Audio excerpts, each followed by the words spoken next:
Hi, I'm Sam, and we are here to read the Word of God. Thank you for joining. This is week 48, day 3. Today we'll read Ezra chapters 5 and 6, the 95th Psalm, and the book of 3 John. All right, here we go. Let's read. Ezra chapter 5.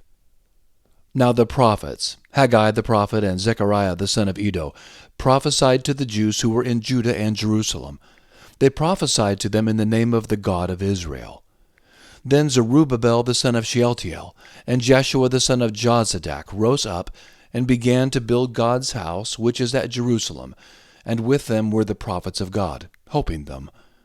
At the same time Tattenai, the governor beyond the river, came to them with Shethar-Bozenai and their companions, and asked them, "Who gave you a decree to build this house and to finish this wall?" They also asked for the names of the men who were making this building.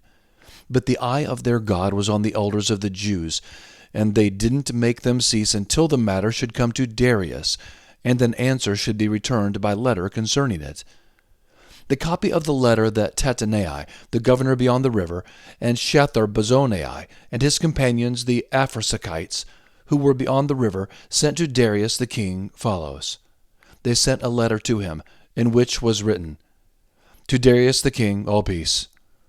Be it known to the king that we went into the province of Judah, to the house of the great God, which is being built with great stones, and timber is laid in the walls. This work goes on with diligence and prospers in their hands." Then we asked those elders, and said to them thus, "Who gave you a decree to build this house, and to finish this wall?" We asked them their names also, to inform you that we might write the names of the men who were at their head. Thus they returned us answer, saying, "We are the servants of the God of heaven and earth, and are building the house that was built these many years ago, which a great king of Israel built and finished. But after our fathers had provoked the God of heaven to wrath, he gave them into the hand of Nebuchadnezzar king of Babylon, the Chaldean, who destroyed this house, and carried the people away into Babylon. But in the first year of Cyrus king of Babylon, Cyrus the king made a decree to build this house of God. The gold and silver vessels of God's house, which Nebuchadnezzar took out of the temple that was in Jerusalem and brought into the temple of Babylon, those Cyrus the king also took out of the temple of Babylon, and they were delivered to one whose name was Sheshbazzar, whom he had made governor. He said to him, "Take these vessels, go, put them in the temple that is in Jerusalem, and let God's house be built in its place." Then the same Sheshbazzar came and laid the foundations of God's house which is in Jerusalem. Since that time even until now it has been being built, and yet it is not completed. Now therefore, if it seems good to the king, let a search be made in the king's treasure house, which is there at Babylon, whether it is so that a decree was made by Cyrus the king to build this house of God at Jerusalem, and let the king send his pleasure to us concerning this matter. Chapter 6. Then Darius the king made a decree, and the house of the archives, where the treasures were laid up in Babylon, was searched. A scroll was found at Achmetha, in the palace that is in the province of Media, and in it this was written for a record. In the first year of Cyrus the king made a decree. Concerning God's house at Jerusalem, let the house be built, the place where they offer sacrifices, and let its foundations be strongly laid, with its height 60 cubits and its width 60 cubits, with 3 courses of great stones and a course of new timber. Let the expenses be given out of the king's house. Also let the gold and silver vessels of God's house, which Nebuchadnezzar took out of the temple which is at Jerusalem and brought to Babylon, be restored and brought again to the temple which is at Jerusalem, everything to its place. You shall put them in God's house. Now therefore, Tattenai, governor beyond the river, Shethar-Bozenai, and your companions the Aphrasikites, who are beyond the river, you must stay far from there. Leave the work of this house of God alone. Let the governor of the Jews and the elders of the Jews build this house of God in its place. Moreover, I make a decree regarding what you shall do for these elders of the Jews, for the building of this house of God, that of the king's goods, even of the tribute beyond the river, expenses must be given with all diligence to these men, that they not be hindered.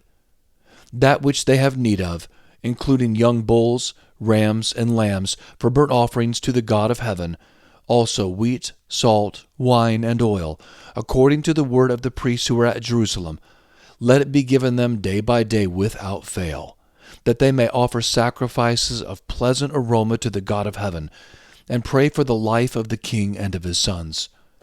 I have also made a decree that whoever alters this message, let a beam be pulled out from his house, and let him be lifted up and fastened on it, and let his house be made a dunghill for this.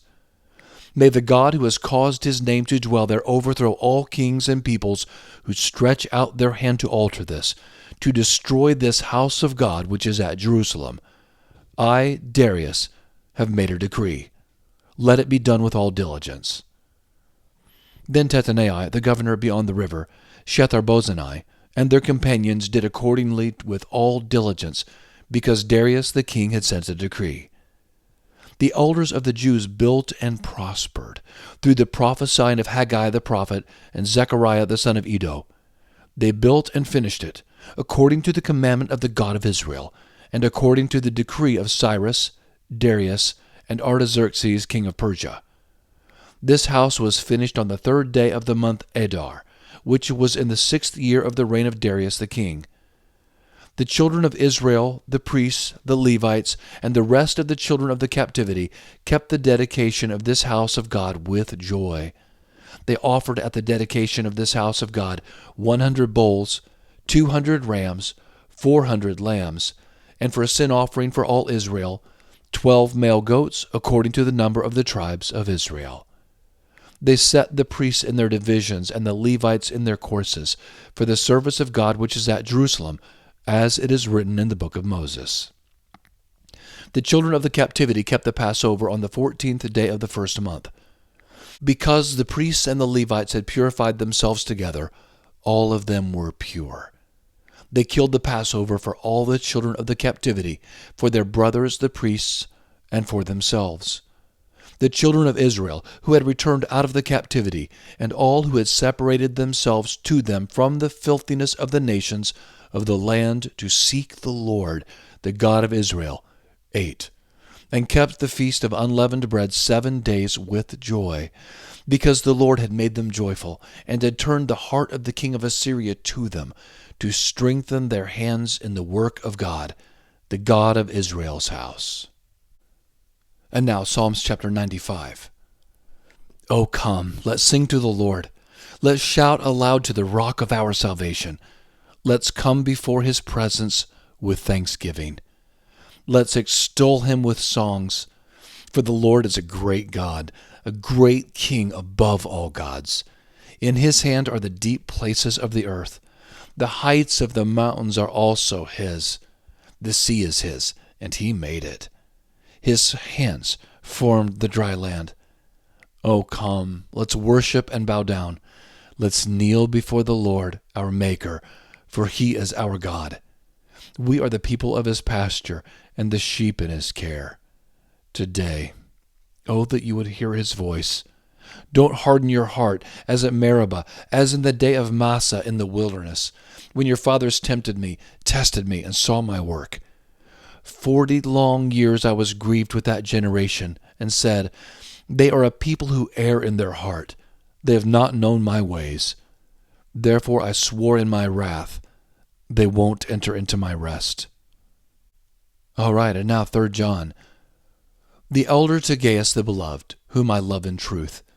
Beloved, I pray that you may prosper in all things and be healthy, even as your soul prospers. For I rejoiced greatly when brothers came and testified about your truth, even as you walk in truth. I have no greater joy than this, to hear about my children walking in truth. Beloved, you do a faithful work in whatever you accomplish for those who are brothers and strangers. They have testified about your love before the assembly. You will do well to send them forward on their journey in a way worthy of God, because for the sake of the name they went out, taking nothing from the Gentiles. We therefore ought to receive such, that we may be fellow workers for the truth. I wrote to the assembly, but Diotrephes, who loves to be first among them, doesn't accept what we say. Therefore, if I come, I will call attention to his deeds which he does, unjustly accusing us with wicked words. Not content with this, he doesn't receive the brothers himself, and those who would, he forbids and throws out of the assembly. Beloved, don't imitate that which is evil, but that which is good. He who does good is of God. He who does evil hasn't seen God. Demetrius has the testimony of all, and of the truth itself. Yes, we also testify, and you know that our testimony is true. I had many things to write to you, but I am unwilling to write to you with ink and pen. But I hope to see you soon. Then we will speak face to face. Peace be to you. The friends greet you. Greet the friends by name. All right, that is our reading for today. Thank you so much for joining. Would you please like and subscribe? Please have a beautiful Thanksgiving tomorrow, and please join again. We'll continue on in our journey here through the Word of God. Have a very blessed day.